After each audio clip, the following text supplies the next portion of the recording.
Good morning বন্ধুরা, কেমন আছো তোমরা সবাই? আশা করছি সবাই খুব ভালো আছো, আমিও ভালো আছি। আজকে সোমবার, আর সোমবারের সকাল 8টা। আমার চা খাওয়া হয়ে গেছে, সব কাজ সকালের হয়ে গেছে। তা চাটা খেয়ে এবার চলে এসেছি। এই যে বিছানা আমাকে ডাকছে বিছানা তুলতে, ঘরের কাজে লেগে পড়ি। এবার কি করবো, সকাল থেকে বাইরের কাজগুলো হয়েছে, এবার ঘরে এসে গেছি। আজকে দেখি ঘরটা একটু পরিষ্কার করার ইচ্ছা আছে, চারিদিকে একটু মাকড়সার জাল জড়িয়ে গেছে, ওগুলো একটু টানবো। বিছানাটা তুলে ঘর মুছে তারপরে আমি রান্না করতে চলে যাব। রান্নার সবজি কাটা হয়নি, দেখি যদি পারি তোমাদের সঙ্গে শেয়ার করব, না হলে করব না। তোমরা সরাসরি রান্নাতে দেখতে পাবে। আর এখন এই যে প্রচণ্ড গরম, সকাল থেকে গরম শুরু হয়ে গেছে রোদ বাইরে। আর আমি এখন বিছানাটা তুলে নিই, বিছানা তুলে ঘর ঝাড় দিয়ে ঘর মুছে নেব। তোমরা দেখতে থাকো, পরে তোমাদের সঙ্গে কথা হবে, হয়তো বৈকালে, না হলে সেই সন্ধ্যাবেলায়। সারাদিন দেখি কি কি করা যায়, তো দেখতে থাকো তোমরা, ঠিক আছে?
কাজ কমপ্লিট। এই দেখো আমি রান্নাঘরে, দেখতে পাচ্ছ কি নিয়েছি আজকে? ওই দেখো কলমি শাক।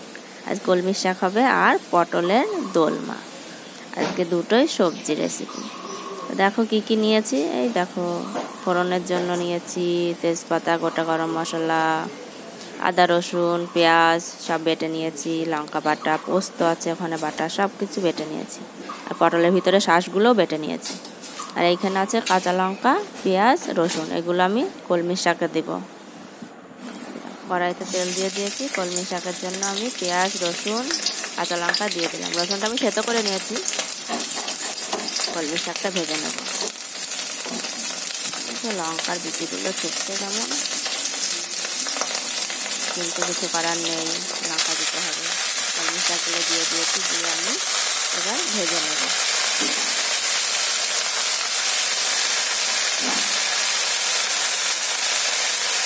কলমি শাক খেতে আমার খুব ভালো লাগে, আর প্রিয় শাক কলমি শাক, কিন্তু আমি কাটতে পারি না ভালো। দেখো কত মোটা মোটা হয়েছে, হাত কেটে যাবে বলে ভয় লাগে। আমার কলমি শাক ভাজা হচ্ছে, একটু লবণ দিয়ে দেবো, একটু কমিয়ে আসলে লবণ দিলে ভালো হয়। এবার আমি পটলের জন্য পুরটা রেডি করে নেব। এখানে আছে পোস্ত, কাঁচা লঙ্কা আর পটলের ভিতরে শাঁসগুলো বেটে নিয়ে পুরটা রেডি করে রেখে দিয়েছি। এবার দেখো আমার কলমি শাক ভাজা কমপ্লিট, দেখতে পাচ্ছ? এই দেখো কড়াইতে তেল দিয়ে দিলাম, আর আমি পটলগুলো ভেজে নেব। পটলের ভিতরে শাঁসগুলো বার করে নিয়েছি আমি চামচ দিয়ে, পটলের মুখটা কেটে। এবার পটলগুলো লবণ দিয়ে একটু ভেজে নেব, নরম হবে এরকমভাবে ভাজতে হবে যাতে সিদ্ধ হয়ে যায়। পুরটা দিলে আর বেশিক্ষণ জ্বালাতে হবে না, অল্প জল দিলে খুব সুন্দর সিদ্ধ হবে। এই জন্য আমি একটু ভেজে নেব।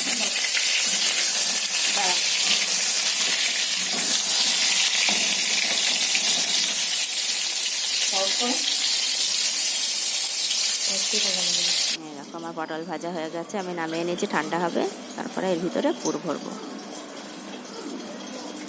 ঠিক আছে, পুর ভরা হচ্ছে। ওই দেখো পুরগুলো ঠান্ডা করে নিয়েছি।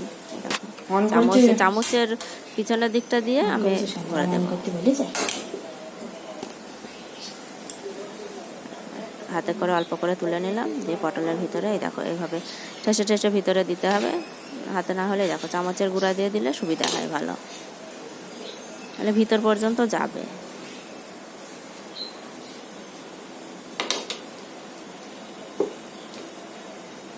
আমি এইভাবে সবগুলোকে করে নেব। একটা ভালো দেখালে তো হবে না।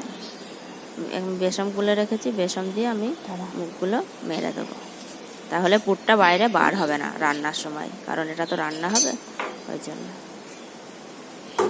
বেসন হোক তোমরা ময়দা হোক যেটা পাবে সেটা দিয়ে মেরে দেবে, সুবিধা। এটা খাওয়ার সময় ফেলে দিলে অসুবিধা নেই, ফেলে দিতে হবে, ওই জন্য অল্প অল্প দিয়ে দেবে। কড়াইতে আমি তেল দিয়ে দিলাম, এবার আমি ফোড়ন দিয়ে দেবো। ফোড়নে দেব গোটা গরম মশলা,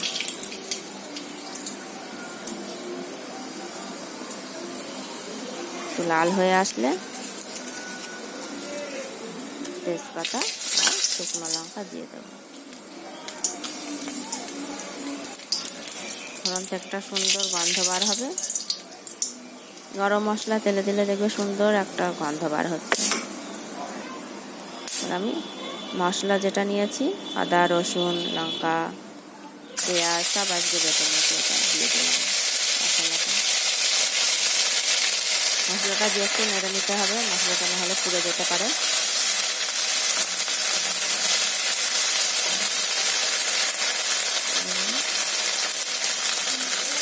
এবার লঙ্কা বাটাটা দিয়ে দিলাম। আমি এখানে পাকা লঙ্কা বেটে নিয়েছি, আমার এখানে গুঁড়ো লঙ্কা নেই, ওই জন্য আমি পাকা লঙ্কাটা বেটে নিয়েছি।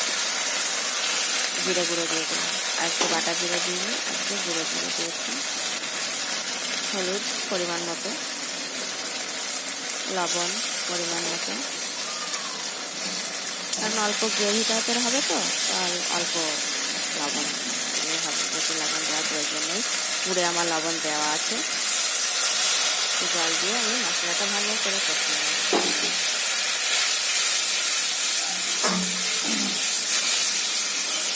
পরিমাণ মতো জল দিতে হবে, কারণ পটলগুলো একটু ভালো করে সিদ্ধ হয়ে যাবে। আমি পরিমাণ মতো জল দিয়ে দিয়েছি, গরম জল দেবো অবশ্যই। এবার আমি পুরভরা পটলগুলো দিয়ে দেবো।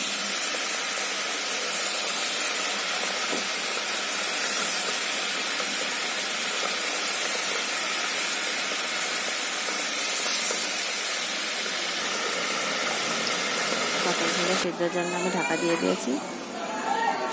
আমার পটল সিদ্ধ হয়ে গেছে, গ্রেভিটাও সুন্দর হয়ে গেছে।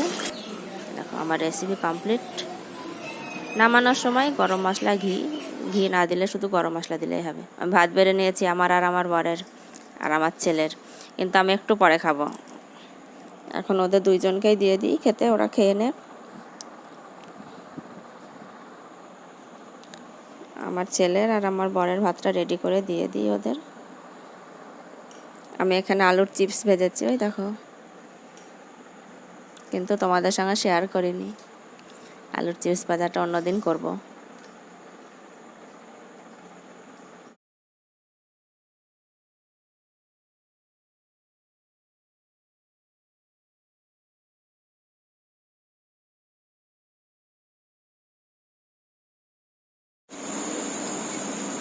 গুড নাইট বন্ধুরা, কেমন আছো? আজকে নাইট, আজকে আর ইভিনিং না, কারণ আজকে রাত্রি হয়ে গেছে। এখন 10টা বাজে। আর এই দেখেছো আমি স্নান করেছি রাত্রিবেলায়, গরম পড়ছিল না, ওই জন্য স্নান করে এসে তোমাদের সামনে চলে এসেছি কথা বলতে। দেরি হয়ে গেল, আজকে প্রচন্ড গরমের জন্য আমি স্নান করেছি রাত্রিবেলায়। এই দেখো, এই জন্য চুল ছাড়া আছে। আমার চুলগুলোর কি অবস্থা, ভালো না, একদম ভালো না। কিন্তু কি করবো, যা আছে তাই। তো কি করছো তোমরা, সবাই ঘুমিয়ে পড়লে নাকি? আমি এখনো ঘুমাইনি, আমার সব কাজ কমপ্লিট, খাওয়া টাওয়া সব হয়ে গেছে। রাত্রিবেলায় যা যা কাজ থাকে সব হয়ে গেছে। বিছানা এখনো হয়নি, এই যে দেখতে পাচ্ছি, এই ঘরে শুই তো, কিন্তু এখনো বিছানা হয়নি। তোমাদের সঙ্গে কথা বলে নিয়ে তারপরে আমি বিছানা করব। আর আজকে বেশি কিছু শেয়ার করিনি, তোমরা তো দেখলে আমি কি করলাম। রেসিপি আজকে একটু হালকা পাতলা আছে, দেখো তোমরা ট্রাই করো বাড়িতে করে, আমাকে জানিও কেমন হয়েছিল, ঠিক আছে? আর আগামী দিন দেখা যাবে নতুন কিছু আসে কিনা। আসলে তোমরা দেখতে পাবে নতুন কিছু আসলে। আর এই আর কি বলবো, অনেক রাত্রি হয়ে গেছে, বেশি কথা বলবো না, কারণ ঘুম পাচ্ছে, ঘুমাবো। এই যে স্নান করেছি, একটু চুলটা শুকিয়ে গেলে আমি শুয়ে পড়বো। তো তোমরা ভালো থেকো। তোমাদের সঙ্গে সেই সকালে কথা হয়েছে, সকাল 9টায়, আর এখন রাত্রি 10টা বাজে। এখন তোমাদের সঙ্গে কথা বলতে এসেছি। তোমরা আমাকে বকবে সারাদিন কি করছিলে। সারাদিন একটু ব্যস্ত ছিলাম আজকে, আর তোমাদের সঙ্গে সেভাবে কথা হয়নি। এই সকালে হয়েছে একটু, তারপরে কাজে ব্যস্ত ছিলাম, রান্না খাওয়া সবই আছে, ওই জন্য। আর দুপুরবেলায় আসবো, দুপুরবেলায় একটু অসুবিধা ছিল বলে আসতে পারিনি তোমাদের সঙ্গে কথা বলতে, কারণ আমার ফোনে চার্জ ছিল না, চার্জ শেষ হয়ে গেছিলো, আমি খেয়াল করিনি, তো ওই জন্য চার্জে বসানো ছিল ফোন। চার্জ না থাকলে তো হবে না, ওই জন্য আর হয়নি। দেখছো কেমন গরম, আমি ভাবছি কেমন। তো আজকের মতো আসি, দেখা হবে পরের ভিডিওতে। ততক্ষণের জন্য তোমরা ভালো থাকবে, সুস্থ থাকবে, আনন্দে থাকবে। Tata, good night.